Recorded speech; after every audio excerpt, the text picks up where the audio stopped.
Good morning, everybody. It's a beautiful Monday morning, and it is freezing outside today. We got Miss Annie hanging out, staying warm, and we got Miss Teresa on the camera. Always. Well, we got a Chevelle that come back in. We did tuning on it. They put a Pro Charger on it. We ended up changing the pulley, putting a smaller pulley on it to make more boost, more power. And when he brought it, and I was doing the tuning on it, I could tell that there was something not right with the transmission. So he brought it back to me, telling me that the tranny just shifts way too soft and stuff, and I was right. There was something wrong with it. So we pulled the tranny out. We got it on the bench, fixing to tear it down. But I wanted to show you what a Pro Charger looks like. Now, you know what a twin turbo is on the Dirty Bird. Got two big old turbos on it. This is a Pro Charger. This is a belt-driven blower. Runs off the crankshaft. Big old wide belt here, cog belt that turns it. Then we blow through a CNS blow-through carburetor. Not fuel injection. Now the little Chevy 2, or I'm not sure exactly what that was. I'm not familiar with those little older body style cars. Are you talking about Jeffries? Yeah, is that a Chevy 2? A little box Chevy 2 or something. But anyway, that was a Pro Charger. Remember, it had the big blower sticking out the nose of it. Big old thing in our earlier videos. I'll post a picture of it kind of in this comment area right here of Jeffries. That way you kind of see what a Pro Charger looks like, what a belt drive Pro Charger looks like, and what twin turbos look like. Well, if they can't tell in our video, things have changed. Things have changed. Right. Something else is here. Something else is here. Yes. Now, we always have our customers come back at about 3,000 to 4,000 miles to have their trannies serviced after we rebuild them. And this here is a service that we're going to be doing here today, and the lady will come back and pick it up. But we got a new case all ready to go. Not a new one, but one that's already been cleaned up, ready to go. We've already tapped it here in the back for the vent. Now, he does have a canister that will set right about in here that this will plug into. If the tranny gets hot and boils fluid out, it'll put it in his canister. And we have a new tranny case ready for that unit because I already know what's wrong with this. This is a common problem with these units. When you start cranking the pressure up on them, you take the waves out of things, you get more solid hits, a lot higher pressure. And so you know the case isn't any good no more, huh? No, this case is probably trash. Uh-oh. When you see the pieces in the pan on this one, you're going to go, oh my gosh, this tranny's making its own parts. So are we going to be able to stay back here with this one? Yeah, I think so. Just as bad as that one? This one here is pretty bad, but I think you can stay back here. It took us a few days to get over that 6-speed, huh? Oh, or the C4. You remember we got the C4 still here. Now we're waiting for a core on this one to come in. We're supposed to have a core Friday. This thing needs a lot of parts, so we want to tear the core down, which we'll do a video of the core.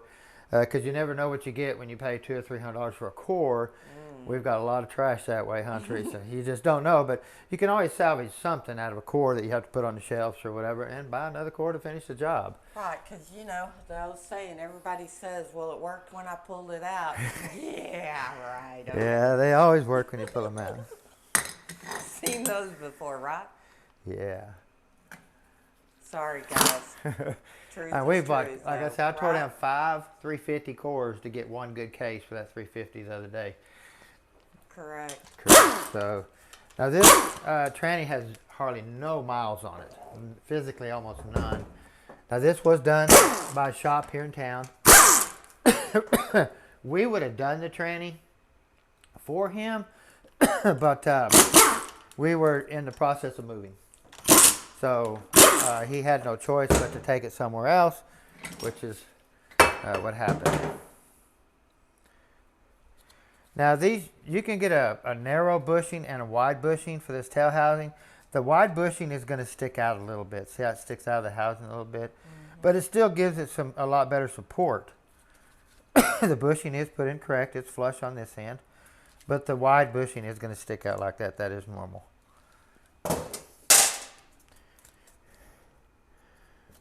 Gasket right here. I have to turn that fan off. A little chilly, huh? It's cold outside. We are fixing to be in the 20s at nighttime here. Once it starts changing like that, then What it makes really, it hard for us is the wind. yeah, we get a They lot of say, wind. oh, we're going to have a little bit of wind. No, that feels like land hurricanes. That's Definitely what hot. I call it. Now, being that this is a Transbrake, there's not going to be anything under this cover. Won't be no governor or anything like that. I like to flip them over and put them like that, but you can, you know, put it like that. But I usually flip it over. Anything. I guess the builder's choice. Now, normally we'd have had a vacuum modulator here. Since we have a Transbrake now, we do away with the modulator and we put a plug in there. And we put the valve back in, and the plug will hold the valve all the way forward in the bore. So, but once you do this right here, this tranny goes to max pressure. It ain't no different than taking the vacuum line off of it, or when you put the car on the floor and you're racing it and the vacuum goes away, the tranny goes to max pressure. Well, this does away with it. This does away with it and just blocks it totally. So that's one thing right there that can cause a big problem with high pressure. I'm going to show you when I get a little deeper in here how we're going to lower the pressure in this tranny to where it'll survive when you do things like this. Is this the car from the car lot guy? Yes. Oh, okay. Yes. We have a nice PTC converter. I said this thing still has a grease on it, you know, from them lubricating and stuff. You can tell here though, anytime you get metal in something and you got pressure on it, you can see how the metal got in between the pump gear, and the hub, and you can see what it does to it. The metal just beats it up. A lot of pressure on this hub. You can see that right there. Luckily that's still good. You can just see it. That's not going to hurt anything on a new gear, but once we get the metal out of it. Now we should be able to flush this converter and save it. Fingers crossed. Keep our fingers crossed, but I just wanted you to see that right there. That's crazy. How that does that. But that's metal getting in between here and the gear just sitting there tapping on the metal. If we get in the pan on this, you'll see what I'm talking about. You can see what the fluid looks like. Looks really bad. Of course, we saw worse. See what that looks like. This has got a lot of metal in it, doesn't it? A lot of metal.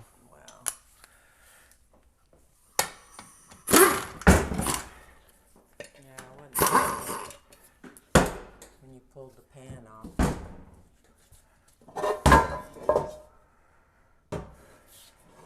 Oh.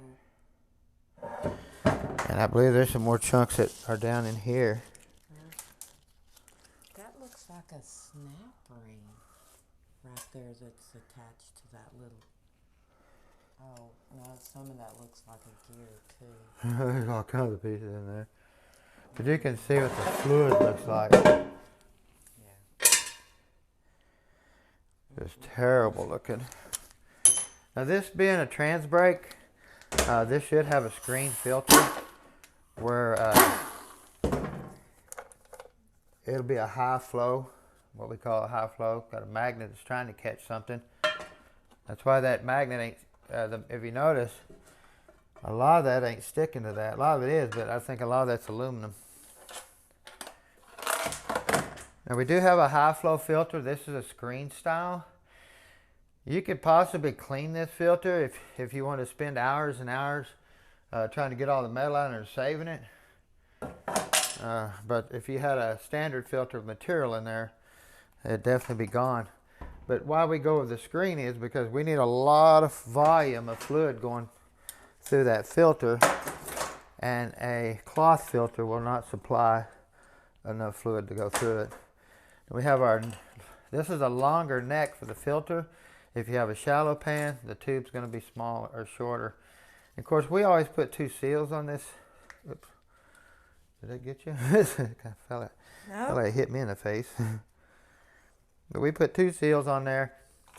Because this is it did hit you in the face, yeah.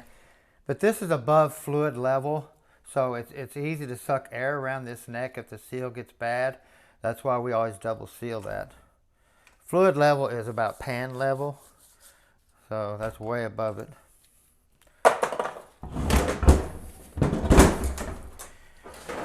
Now this is a Transbrake valve body here. This is the solenoid here.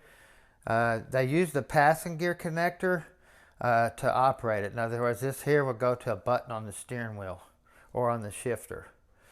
You apply this solenoid and it puts it in forward and reverse at the same time. You let go of the button, it releases the reverse and the vehicle accelerates forward.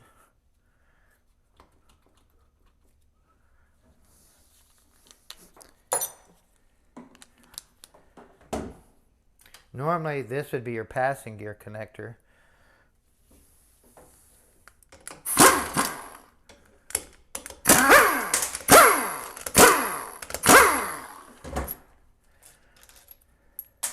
You're going to have different bolt lengths.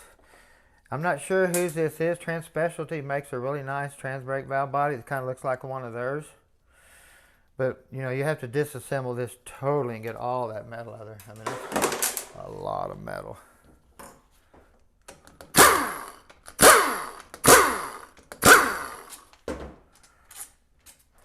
And you notice we have the 3 7/16 bolts right there. And then we have that one right there. And I couldn't remember exactly what size that was, so I'm going to have to find it. Oh, we got lucky. There we go. Always has to be one out of the bunch. Seems a little excessive on the tightness there on that little bolt.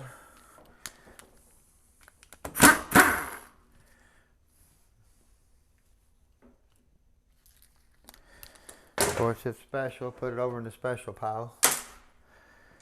And then we have our 7/16 here.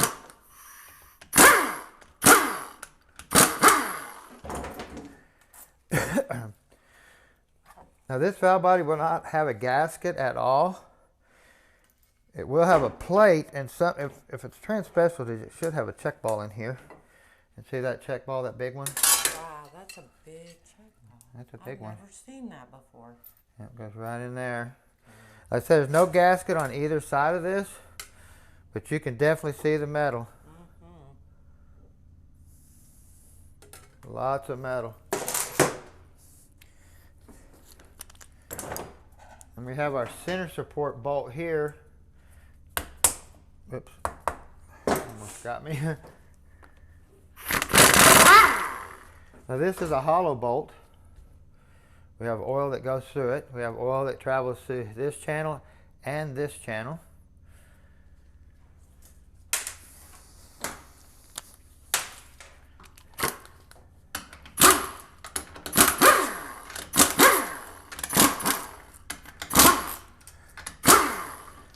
Now this is your reverse servo here and your 3rd gear accumulator. This here applies your band down through here. Your reverse or 3rd gear accumulator is here. Now you will be leaving the seals off here, there and there. See this? There's nothing there no more. If you're building back a factory one, you'll put seals back on there. And then through here is your band.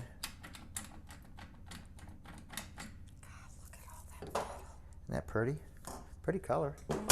Your parking mechanism right here.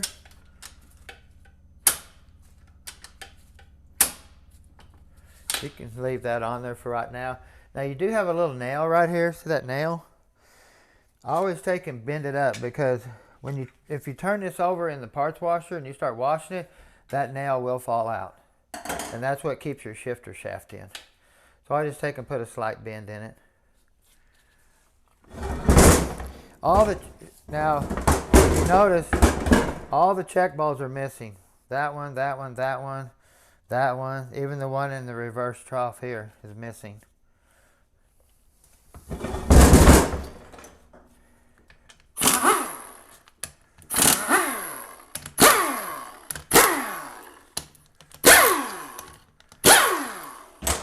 You notice they did have washers. These washers have rubber on both sides of them to seal the bolt to the pump body, but I still always put a little bit of silicone on there. I want a double seal. You have pressure going through here and your cooler line pressure going through over here, and every time I pull these apart, there's always oil in these holes here. So, okay, this is why the tranny's destroyed. We'll get down in here and I'll show you what I'm talking about. This is upsetting, actually, because this shop knows better than this. Whoever built this was trying to be a genius. And if you notice, this is your pressure regulator assembly here. You got your boost valve here and your pressure regulator. See how much stacked they got that? If I had I wish I had another pump here real quick to show you. Let me see what I got down here. I got stuff laying everywhere. Let me see. Hopefully I got something. That's a power drive. I don't have I got a 400 pump stator and body, but I don't have what I need. But anyway, this spring normally is about flush down here. You can see how much washers or whatever they spaced up in here to try to give this tranny this type of pressure to last behind this ProCharge motor.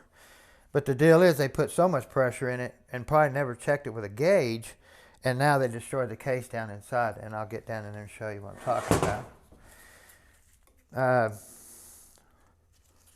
This thing's probably going to try to come out like a rocket. That's what I was going to say.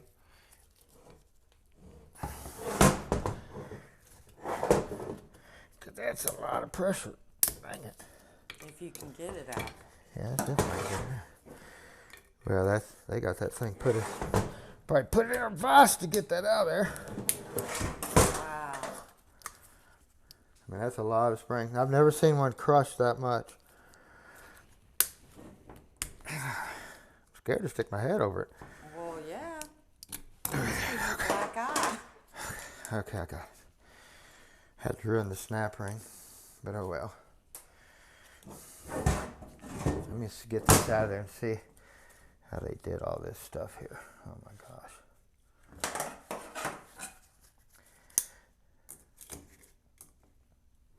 That's stuck solid. So much metal in there. What we've got is, you can see this.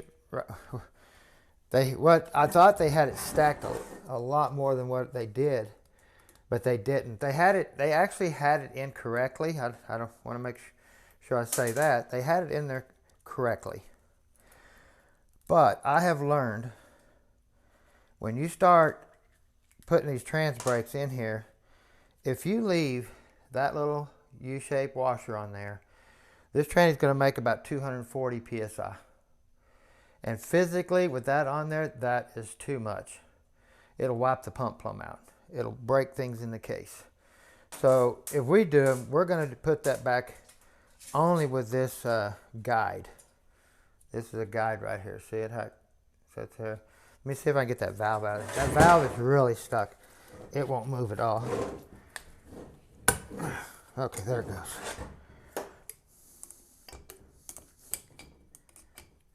Okay. And another thing, you really want to be careful and make sure you put the right valve in these. They make two different valves. But you can see how this little U-shaped washer sets on there. The guide sets on top of it. The spring goes like that. That way the guide is the spring in the center of the valve. We always leave that off. Put it back just like that. And this tranny will still have 220 psi. Just like that. Anytime we use a Transbrake, we always go with a metal sleeved boost valve. No aluminum. Only metal. Steel. Let's get this apart down in here and see if they did.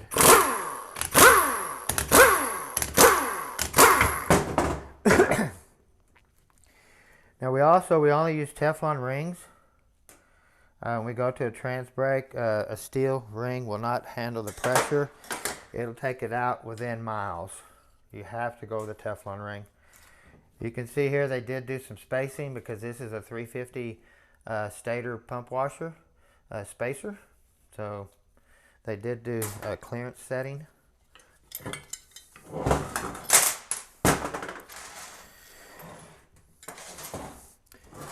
Now this pump is probably going to be really wiped out. See if it goes side to side very far. It really doesn't go much side to side. Now this is a better body too. They picked a good body.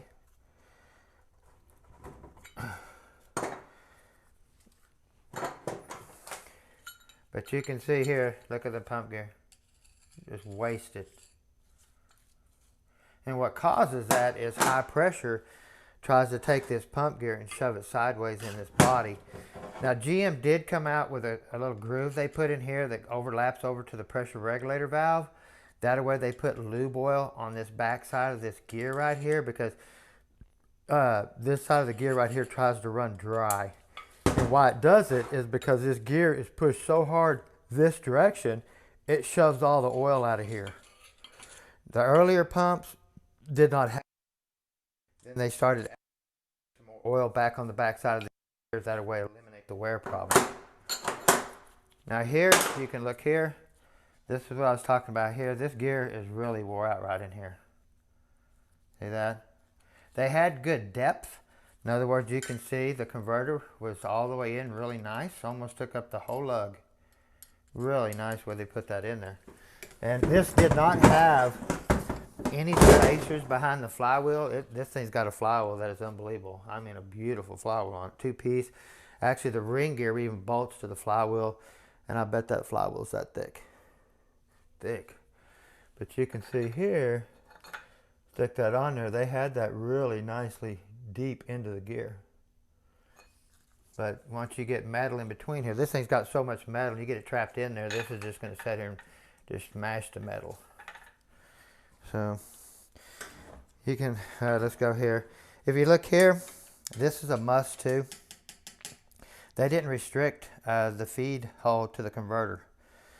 This needs to be tapped and then re-drilled to about 110 thousandths. That way we don't have the converter pressure so high trying to shove the converter out of the tranny and trying to shove the crankshaft forward in the motor. You'll take out the thrust on the motor. So this right here has to be done on every Transbrake unit, period. I don't care if you're putting it behind a Ford, Chrysler, or whatever. You put a Transbrake in a 400, a Power Glide, or anything like that, you better restrict the charge pressure going to the converter. So, but anyway, this pump's totally junk. Ain't nothing left of it. All wore out here, all the way around. Just really bad shape. Gasket was installed right.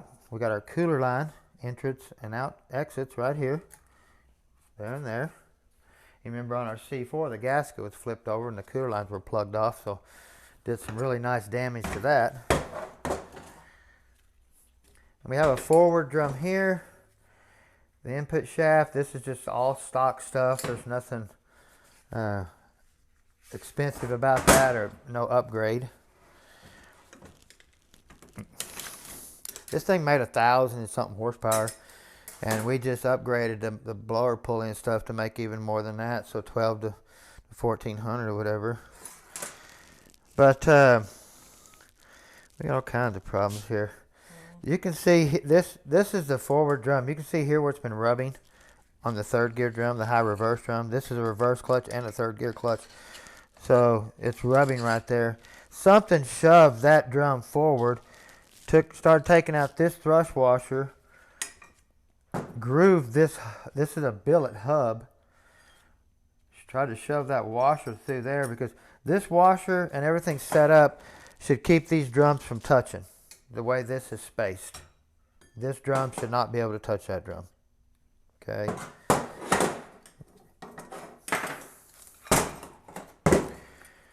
Now we do have a wave in it, which is okay. This is a street car. You know, if he was going to go all out drag racing, I might take the wave out. I'm not sure what that converter flashes or stalls.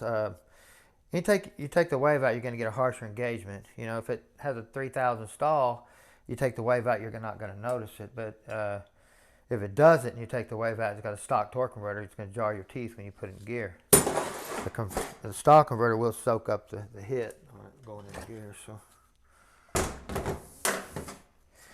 this is sad. Well, it's not sad, but as long as I can save it. This is a nice billet aluminum drum. But look how scratchy it Right. is. See how that drum was rubbing on that drum? They shouldn't be able to touch. So I don't know what they got going on here, but that's something when I assemble it back, I'm really going to have to look at some things. But the way the tranny destroyed itself, this is your second gear clutch here. It's encaged behind this snap ring that blew out. See, all the lugs were busted off. Once that blew out, it was capable of coming up and touching the backside of this drum and shoving it forward every time it went into second gear. And that's what started causing this drum to rub. Now, why we're seeing so much aluminum in here is because it shaved all this aluminum off this drum here. Shaved all the aluminum off this drum here. That's why the magnet wasn't picking it up. Now, this is a lightweight drum. It's got a steel insert here for your rings. We want to be able to save this. So we'll get in here and look at the sprag assembly. Check this drum out. So this is probably a, oh my gosh, $500, $600, $700, $800 upgrade right here, just this drum.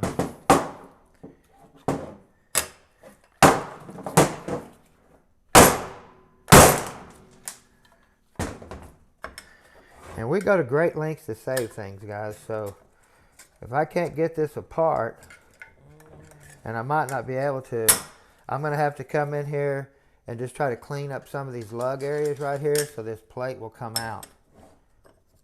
The snap ring groove looks really good down in here, so everything else looks like we're going to be able to save this drum. It's just getting it cleaned up to get it out and rebuild it. Take this apart and make sure our sprag assembly, the inner and outer race looks really good. So this is a really big upgrade for a 400. Now if you get down in here and look, see how this is all blowed out through there? Snap ring ain't even holding no more. I'll look at this snap ring and see what snap ring they used here. Yeah, I don't know about. I like to use the 727 Chrysler or the 48RE Chrysler forward drum snap ring. It's wide like this, but it's a little thicker. So I don't know what they got going here. Let's see if I can get this out. I may not be able to get that out. That don't look good neither, does it?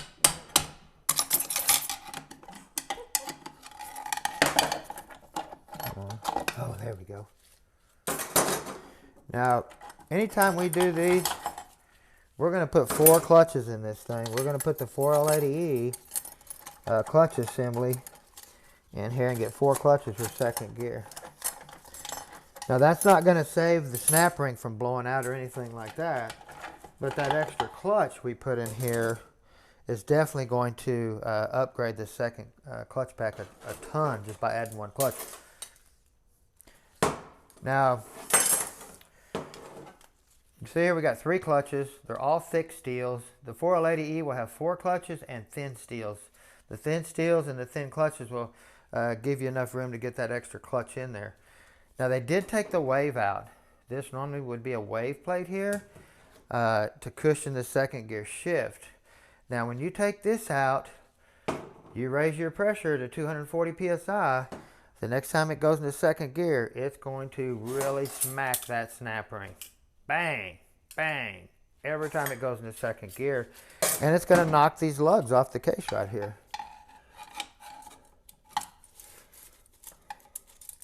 See, all this stuff is apart too, so normally that would come out with a support. Let me get the piece of snap ring down here, and I want to get it out of the way. There we go. Now this is a bevel snap ring down here. The bevel goes outward. The flat part goes inward. Got a bevel. Now always stick the opening. This opening right here is a major problem for a 400 tranny. You always want to stick the snap ring opening over here, not in the opening here, because it can break the tips of the snap rings off, or it'll work on these lugs right here on the edges and break these off. Once it starts breaking these off, it just goes ping, ping, ping, ping, ping, ping, ping, ping, and the next thing you know, it just starts blowing it out, or blowing the clutch out, since this snap ring's behind it.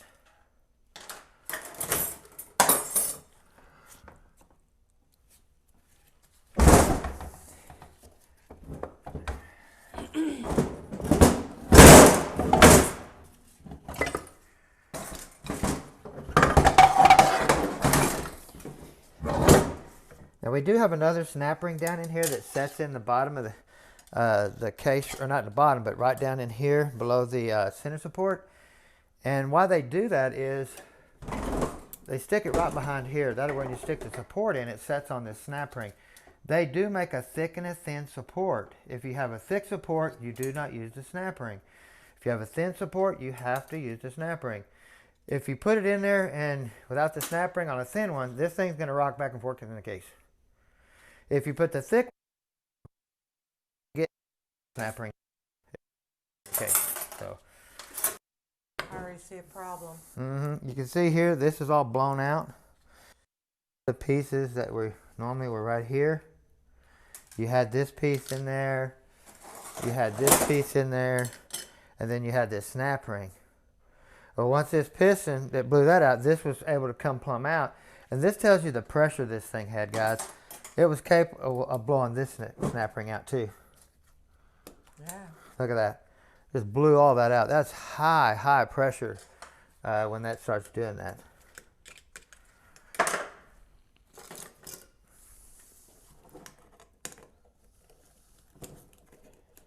This might not open far enough for that.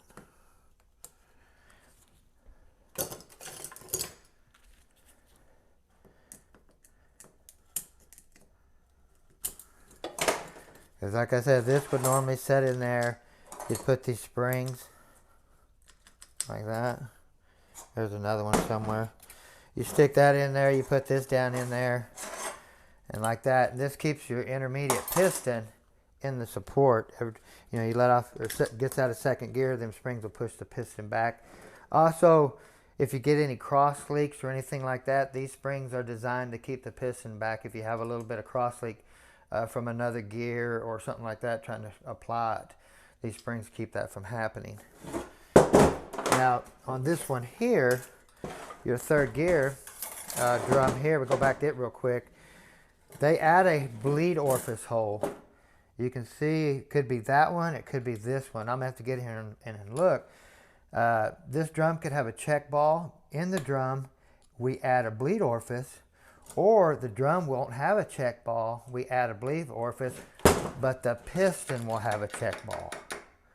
I wish I'd get this out of there. I hate that.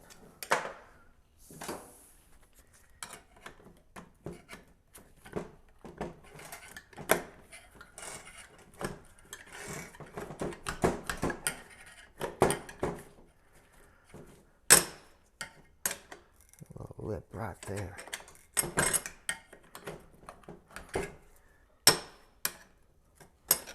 I just have to clean this up to get that out of there, but I kind of wanted to look at that.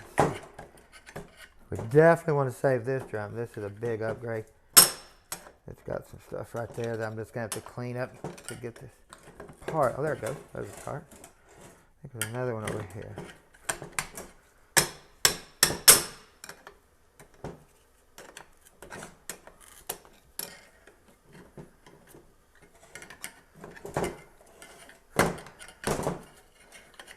There we go. Got a few hot spots on it. This drum is really light in your hand. It weighs nothing compared to the factory steel drum. Of course, we have waffle clutches here, which on this unit here, we would use the Allison school bus clutches. The green, really high metallic, really aggressive clutch. Of course, factory, this tranny could have had a wave in third gear. Anytime you build race car stuff, you always leave the wave out of third gear. It's going to cause a little bit of a harsh engagement in reverse. But like I said, if you have a stall converter or something, you're not going to notice it. And you notice here, I told you about the check ball being in the piston. That little check ball right there. Mm-hmm. Some of them, they don't have a check ball in the piston. It's in the drum. So you don't want to put two check balls. Oh. That's a nice drum right there. We'll clean that up and reuse that for sure. And then we have our reverse band here. These things here, they usually start wearing on the tips first, and then the tips go metal to metal and start grinding on the drum. They do make two style bands. They make a smooth band and then they make a coarse band, depending on what drum you have.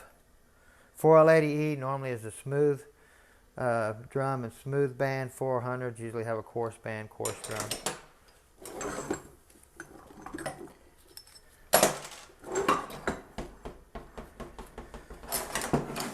We have a roller clutch here. See, some of the rollers fell out. So on this here, you want to check and make sure your pins ain't purple. Make sure your pins haven't walked out. They like to walk this way. And when they do that, they like to wipe out this thrust washer right here. That 4 tabs. It likes to wipe that washer out if the pin moves out. We always take and come in here and TIG weld these 4 pins. That way they can't move. If they did move, you can take and tap them back down in. Give you some clearance. And then come in here and TIG them. I always like to 180 these drums like this, get them really coarse, helps them a bunch.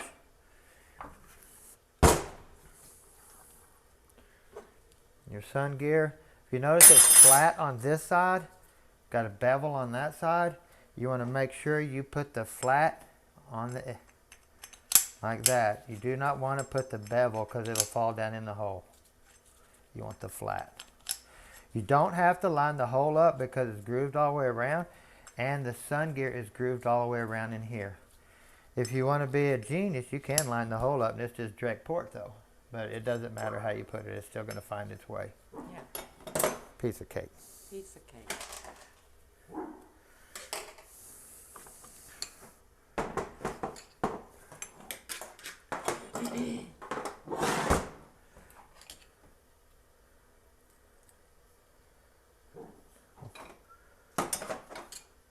I'm missing something here. I'm missing a thrust washer right here. Not down in there. I never even saw it. So we're missing a thrust washer here. It's not there. I don't see it. That could be why they had to set the clearance on this unit. They left something out.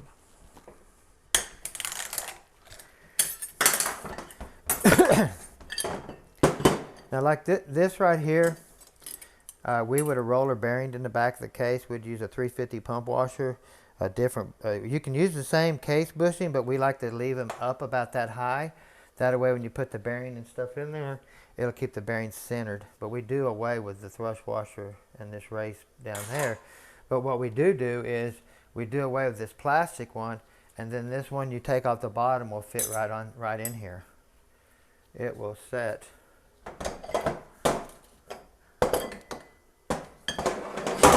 So you got your 4 tabs. That will set right in there. Look at that. And I'd rather get rid of this plastic and put a brass washer there, especially in race car stuff. Let me look and see if my washer's here. There it is. It just didn't fall out. I had to find it, guys, so we weren't missing a washer. I got to. We do have a bushing here. You always want to make sure that you take it below flush because of the way this is bushing bearing here is designed. I get off there. Man, these gloves are slippery.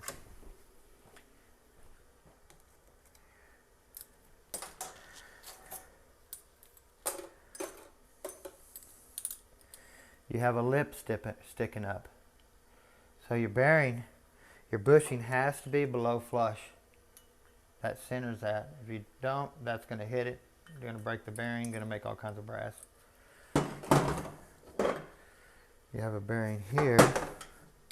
Some of these bearings can be the earlier design where there's a roller every other roller, and some of them will have rollers all the way around like this one does. A lot of them are missing every other roller, and I always go find the bearings that have all the rollers. Parking mechanism looks really good. This is where the parking pawl locks into. Again, check the gears, make sure they don't wobble, pins ain't purple or anything like that, any pitting.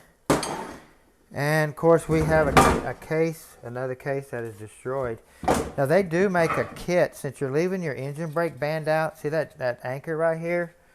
And this servo was left out. That's That's where your engine brake band would have went.